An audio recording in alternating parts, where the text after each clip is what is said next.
L'actualité à l'étranger maintenant, elle nous emmène une fois de plus en Ukraine, situation très inquiétante ce matin autour de la centrale nucléaire de Zaporizhzhia. Qui que ce soit, arrêtez cette folie, ce sont les mots du patron de l'Agence internationale de l'énergie atomique, alors que de nouvelles frappes ont visé la centrale.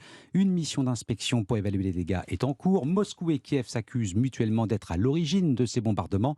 Et au-delà de la centrale de Zaporizhzhia, cette guerre est entrée dans une nouvelle ère, celle des missiles, d'un côté comme de l'autre. Leur utilisation est une priorité, Nicolas Tonef. Oui, car ces détonations brutales, des avions c'est l'anti-aérien, dit l'homme, sont devenus des synonymes de maîtrise du théâtre d'opération d'un côté comme de l'autre.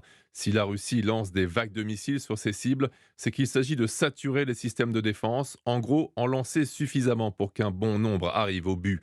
Cette guerre des fusées est cyniquement très efficace dans le résultat, en termes de destruction au sol ou de défense aérienne, mais elle engendre aussi deux problématiques. D'abord, les coûts. Chaque tir revient très cher. Le moindre engin de haute précision vaut au minimum plusieurs centaines de milliers d'euros.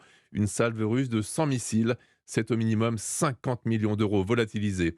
Autre problématique, le réapprovisionnement. Plus un missile est technologique, plus il faut de temps pour le produire. Les Russes s'en sortent avec les stocks gigantesques hérités de l'Union soviétique. Les Ukrainiens pressent les Occidentaux de livrer, quitte à les contraindre à puiser dans des stocks qu'il faudra reconstituer ensuite. Nicolas Tonef, spécialiste de la Russie à Europe 1.